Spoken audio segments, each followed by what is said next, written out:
Is technology making all of us bad photographers? Grab a cup of coffee, or better yet, glass of wine, maybe even a beer. This one is going to piss off some people, and hopefully it will wake up a few others. Stay tuned.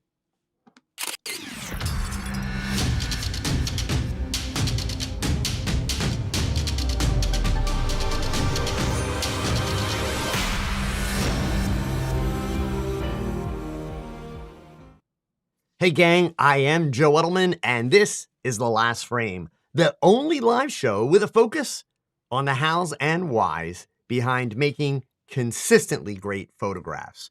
And for the next 30 minutes, I'm here to help you improve your photography. You know the drill. If you're watching live, please leave me a little note in the chat. Let me know you're here and where you're watching from. And if you're watching the replay, no worries. Leave a comment below the video. It's always cool to see where photographers are tuning in from. Already, I got Cass here in Australia. Happy Thursday, Cass. Dwayne is here in San Francisco. Chris in Toronto, Canada. Rule just snuck in from Portugal there. Eric in New Jersey. Robert in New Jersey. I got Scott in Arizona. Lynn in New York. Who else we got? We got Charlie here. Cooley's here. Alan in Denmark. We got Mike in Montreal, people from all over the place. And thank you so much for being here. All of you are part of a growing global community of photographers in over 100 countries who tune in to watch The Last Frame every week. And you know, it would help a lot more people find out about The Last Frame if you could give me a thumbs up below the video down there.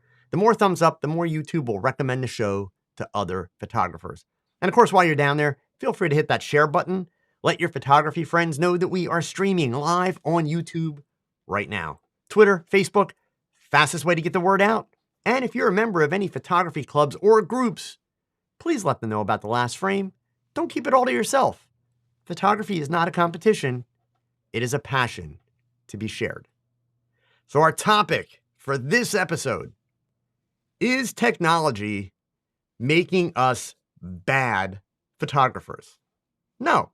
Well, not really. Kinda. All right, look. Let's keep it real. Technology is definitely creating a false sense of ability among many people who are pursuing photography as a hobby, and even among a lot of working pros today. But does that mean that all of this cool technology we have is bad? Heck no. Does it mean that we shouldn't use it? Heck no. Does it mean that we shouldn't rely on it if we want to make great images? Heck no. Now, I saw that look. A couple of you are thinking, well, then what the heck are you talking about, Joe? I'm talking about the fact that if you want to make consistently great photographs, there is no technology that can do that for you, and there likely never will be. The only way that you accomplish that, consistently great photographs, is with a solid foundation of photography skills. To use that new technology, combined with a whole lot of creativity. But as I often do, I have an ulterior motive for this discussion. Now, you may know that I have a Facebook group with over 10,000 members. And if you're not a member, why? The link is below the video. I have a personal mentoring group. And just today, I spoke with another well-known headshot and beauty photographer from Canada who has an even larger Facebook group than mine. And he made the same observations. The observation I'm talking about, I'm finding that because of all this cool technology that makes photography more accessible to everybody on a scale that even George Eastman couldn't have imagined when his Kodak Brownie camera made photography available to the average person, I'm finding it because of this cool technology and because of how affordable it is. There are so many more learning resources like YouTube and Google. I'm finding that with all of this, People think photography is much easier than it really is. And as a result, they try to shortcut the process. Especially if they have the money, they jump in with expensive cameras and a bunch of powerful strobes and huge and really cool modifiers, with grids, of course. And they try to emulate what they see a bunch of people doing on YouTube without any real practice and without learning the foundational skills of photography. And yes, I'm talking about the boring stuff, like proper exposure, depth of field, and that scary stuff like the inverse square law. And just to be clear, I am not talking about any of those creativity killing rules, like the rule of thirds or 2-to-1 lighting ratios with 45-degree angles, etc. No. On the upside, because everybody wants a shortcut, those creativity killing rules that I talked about, they're all dying off with the photographers who believe in them. Just keeping it real. What I'm talking about tonight are photographers who are working with loads of really expensive gear, and yet they are unable to get consistently decent results because they don't really understand how that gear works, beyond the instruction manual. Okay? Usually, that's because they've tried to shortcut the process. Said that a couple times now. What do I mean? Shortcut the process by watching a bunch of YouTube videos and then just diving in. Now, ironically, I admire anyone's willingness to dive in. I do. I just don't respect people being stupid enough to think that they can shortcut the learning curve. You see, diving in doesn't give you the skills to succeed consistently unless you take the effort to build a foundation under it. So before somebody throws out an "okay boomer" comment, I am in no way saying that the way that I learned is the best way or the only way. Absolutely not. And I am in no way saying that YouTube isn't a great resource of educational information for photographers. It absolutely is, if used properly. So what does that mean? Well, it means a bunch of stuff. Number one of the things that I'm finding more and more through my presentations, through my mentoring group, through my Facebook group, through talking to folks like you here on YouTube live, I'm finding that we have more and more photographers with incredible amounts of information and knowledge jammed into their heads because they've watched video after video and they've read article after article. And these people truly have a deep understanding, in many cases, of all of this information. But there's one big problem. Stand in front of the side of a barn and they can't take a picture of that barn to save their lives. Because they've got all this information shoved in their head, and really what it does is it creates paralysis. It creates paralysis because all this information is conflicting, because often what we learn online is conflicting. I mean, no different than, and I'm not starting any politics, but no different than talking about a vaccine. How much conflicting information is there? Photography is not immune to that, no pun intended, okay? It's just not. So they have all this information, and then you hand them a camera and an opportunity to do something with it, and they can't create anything meaningful. Why? Because they don't have any actual experience. Experience that involved the camera. Photography is not something that you do on YouTube. Photography is something that you do with a camera. And it is predominantly a solo pursuit unless you are collaborating with people, right? So, this is where the challenge comes in. Step one is all of this information that's available to us is available to us very conveniently.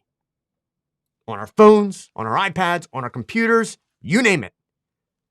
So it's easy to invest a lot of time making a tremendous effort. You notice I'm not accusing people of being lazy about wanting to learn. I'm accusing people of being lazy about taking the right steps to learn. And this is the problem that we have in the photography community when it comes to education. Now, we could argue that there's too much of it. We could. But who am I to say that? That makes it sound like just trying to get rid of the competition. Nah, because there's no competition. I don't have any competition for what I do. Why? Because I'm the only Joe Edelman. And I'm not saying that to be cocky or smart. I'm saying that's just the reality of it. There are people that like me, there are people that love me, and there are people that think I'm the biggest jerk walking the face of the earth. And that's okay. I teach from my experience. I teach the way I teach, and that's not going to be for everybody. That's how relationships amongst people work, right? So is there such a thing as too many educators? No. I saw an ad yesterday on Facebook from someone who was selling classes on Facebook inexpensively, like, learn basic photography for like less than $100. And I clicked on this person's website or the link on the Facebook ad. I went to their website and they were bragging in their about page that they've been, shooting for 3 years. And at first, I kind of chuckled. And then I realized, wait, that's mean. Because the fact of the matter is, even a person who's only been through shooting 3 years actually has valuable information that they could share with a person who's only been shooting for 6 months or 1 year, provided that they're actually a good teacher, right? So that's a separate topic. So, we have all this information and it's kind of overwhelming. Add to that the fact that photography being a creative process, you've got two halves to photography. You've got the science, which there's no debate. The science is the science, and it's generally grounded in physics, right? But then you have the creativity side. And then on the creativity side, you have the people who prefer rules and you have the people that don't believe in rules. But anyway it goes, creativity is extremely subjective. You can't define creativity as right or wrong. You just can't. Creativity is just that. It's being creative. And then in terms of people appreciating it, it's simply the reality that some people will, some people won't. So it's about find your audience. So herein lies the problem. We have all this information. We have people investing lots of time, but they're not getting any better. Photography is not improving. In fact, I'm not going to lie. I sincerely feel, and do I have firm statistics? No, I'm not going to try and tell you that I do, but this is my sincere belief based on my observations. In the last year, I am watching photographers online consistently getting worse with their photography. Now, what do I mean by worse? Because that's kind of a harsh accusation, right? Again, I'm not trying to be a jerk to anybody here. Consistently getting worse in the sense that they're not learning from their mistakes. Consistently getting worse in the sense that they're still investing a ton of effort into learning information, right? But they're still not practicing. So what's happening is they're still dumping so much information in their heads that, number one, it's actually giving them more anxiety about getting things wrong or making the right choices. And as a result, their photographic choices and especially their creative choices become even more tentative and more bland and boring. So what do we do about all of this? How do you get past this? Because if you're being honest with yourself, folks, the overwhelming majority of you suffer from this at least a little bit. We all do. I'm an information junkie. I am a constant student. The day that I stop learning about photography is the day that I'm done with photography. You will not see me here on YouTube. I will not be teaching classes. I will not be posting pictures because I won't be taking pictures. Part of what I love about photography is all of this technology that keeps coming our way and keeps opening up new possibilities, new creative opportunities that I couldn't even imagine when I was a teenager in the 1970s working with an inexpensive German film camera. All this technology is amazing, but we have to figure out how do we make the best use of it and how do we best learn? So this is where Back in the day, old school, I'm not saying it was better, but it was easier for people. What do I mean? Back in the day, before the internet, you didn't have as many teachers. Maybe you were able to take a class in school about photography. So essentially, you had this one person teaching you photography via one path. Maybe you went to the library and you got a bunch of books. There were a fair amount of photography books back then, but not so many that you would easily get confused. And of course, we hadn't gotten into the digital era where the creative potentials were just so extreme. We were still in the film era, and film was film. So books tended not to contradict each other, or at least, shall we say, seemingly contradict if you didn't understand what you were reading. Maybe you found a mentor. That mentor, of course, would teach from their experience. And if they were a great mentor, they understood that you had to have your own experiences, so they just guided you. They didn't try to make you a copy of them. They just guided you to find your own way, but provided a lot of value to you by helping you avoid some of the mistakes that they had made, whether it be with the camera or in business. And then along comes the internet, which is amazing. I am not dumping on the internet in any way, shape, or form. I cannot imagine going back to life without the internet, and I wouldn't want that. But now we have all these options. And so what you don't have is you don't have a quality control, right? You simply don't. I will tell you, in the last week, in fact, as early as 5:30 p.m. today, Eastern time, in other words, 30 minutes before I came online, I received an email marketing newsletter from a major lighting manufacturer. I'm not going to name names tonight. It showed a well-known photographer walking through a lighting setup, and the email was making the point that this company's light modifiers were faster and easier to use than any other brand, which is complete bullshit. Simply because the features they're bragging about, there are numerous other brands that have those features. A couple days ago, I received an email marketing newsletter comparing softboxes with V-flats. I want to be really clear.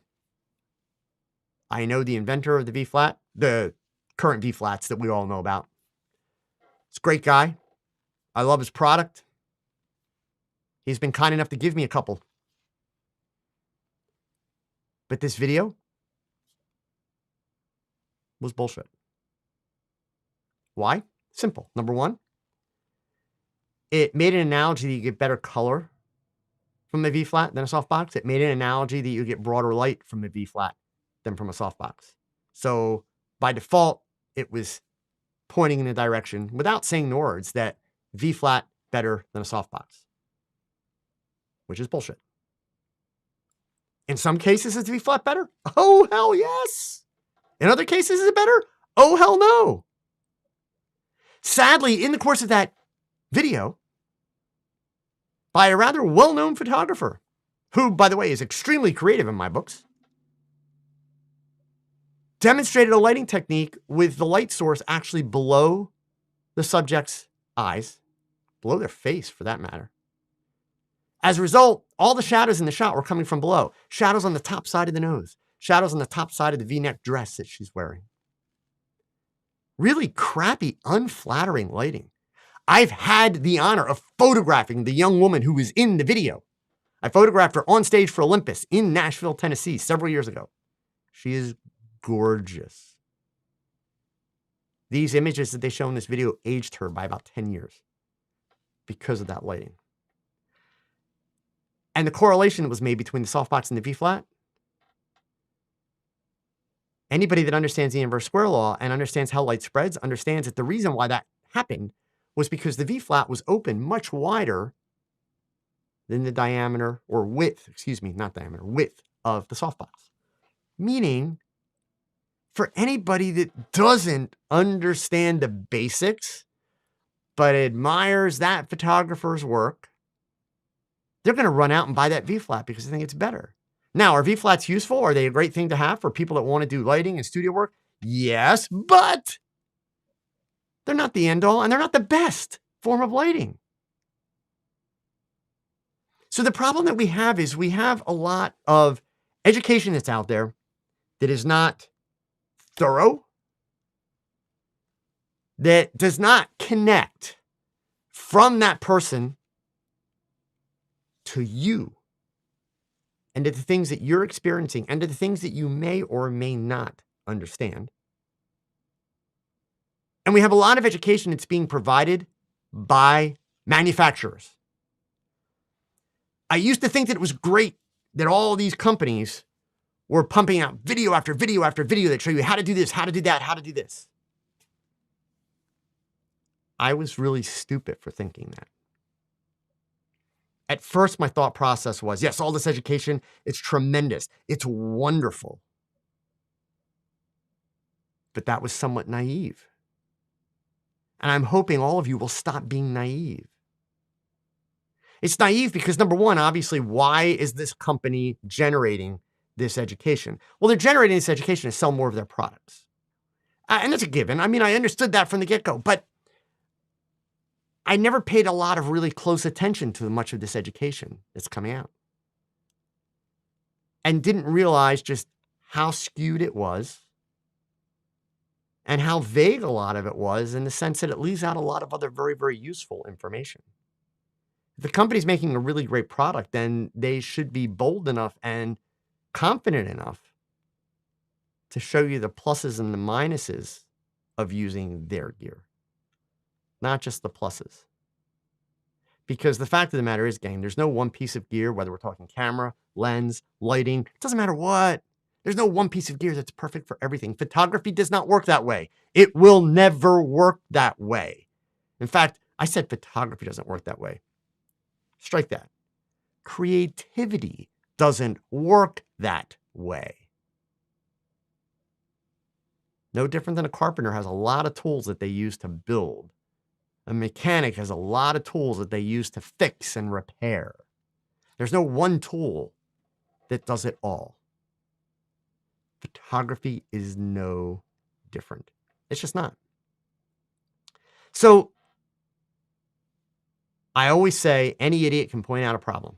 There's no skill in that. The real value comes in, at least at a minimum, proposing solutions.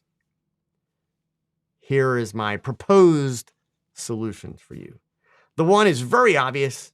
You hear me say it pretty much every week. So I'm going to say it again. You notice there's one thumbs down already. That's clearly from the person that either works for one of these companies, sells one of these products, or just doesn't want to have to do hard work. They'd really prefer a shortcut, I'm sure. So here's the thing, right?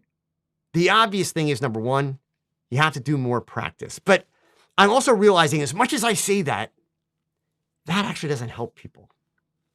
And indeed, in sports, one of the things that is frequently brought up is like, on one hand, practice is good, but bad practice is very detrimental. Bad practice creates bad habits.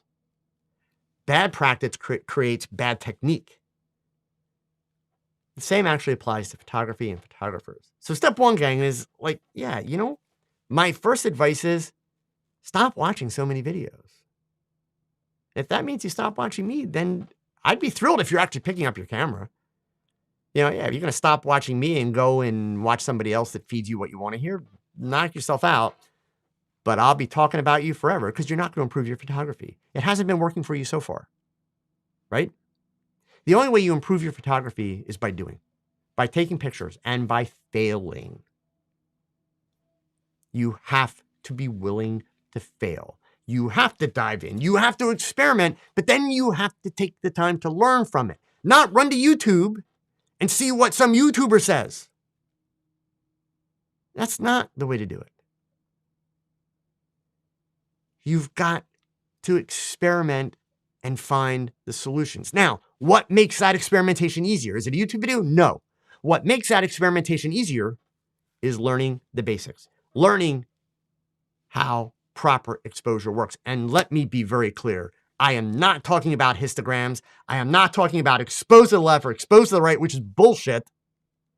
I'm talking about how to get consistently great exposures and understanding the relationships between shutter speeds, aperture, and ISO, which means understanding that the exposure triangle is ridiculous. Stop it with the exposure triangle. The exposure triangle holds no value. In fact, it never held value because the exposure triangle is a memorization technique. It was designed as a memorization technique. Don't take my word for it because I'm one of those guys on YouTube, but I'm trying to help you. Go back to Google and do some research in scientific journals about memorization and learning. And you will find 100% across the board. Memorization does not equal understanding. It does not. The exposure triangle is a memorization technique that was great for film and does not apply to digital technology. It simply doesn't apply because ISO is not a thing. When digital cameras came out, the engineers had to make a decision. Do we keep ISO or do we call it gain? Let's keep it ISO because that way people will be less afraid of it. Because if you remember, if you were around, people were afraid of digital cameras at first. So they had to make it as comfortable as possible to get people to migrate. But we don't actually have ISO. We have gain. So the exposure triangle doesn't fit, gang. You have to practice. You have to understand these relationships. You have to get to a point, especially if you photograph people like I do. And when I say photograph people, it could be in any context. Events, weddings, portraits, sports, doesn't matter. Street photography. You have to get to the point that your cameras, your gear, the technology is no more than 20% of your bandwidth. The other 80% needs to be that subject that you're dealing with and how you're paying attention to them, how you're interacting, if you're interacting, etc. It requires practice. It requires building the foundational skills. So for those of you that have the disposable income, they can buy 7-foot modifiers and 600 watt second lights like they're going out of style. But yet you're still not getting consistently great images. What's that tell you? You got all this great gear and you're still taking crappy images. So maybe at some point, maybe Joe is onto something. Maybe Joe is suggesting something that's really worth you trying. Going back to the basics and learn the basics. And building from there. And here's the thing. So all of you with all this extra gear, all these extra modifiers, all these extra lights, my challenge to you is go back to one light with no modifier and master it. Figure out how to make consistently great light with that one light. Then add a second, then add a third. I can guarantee you, you will learn faster, you will learn quicker, and you will be much more consistent at what you do if you're willing to take those steps. But it requires effort. All right, gang. Thank you for tuning in, and thank you for listening. Listen, if you have a question or a topic that you would like me to talk about in an upcoming episode of The Last Frame, leave it in the comments below the video. And a little tip, questions that are detailed and have lots of information stand a much better chance of being selected than a short open-ended question, i.e. a lazy question, right? So gang, have a great week. Stay safe, and please go and pick up that camera and shoot something because your best shot, it's your next shot. Adios, gang.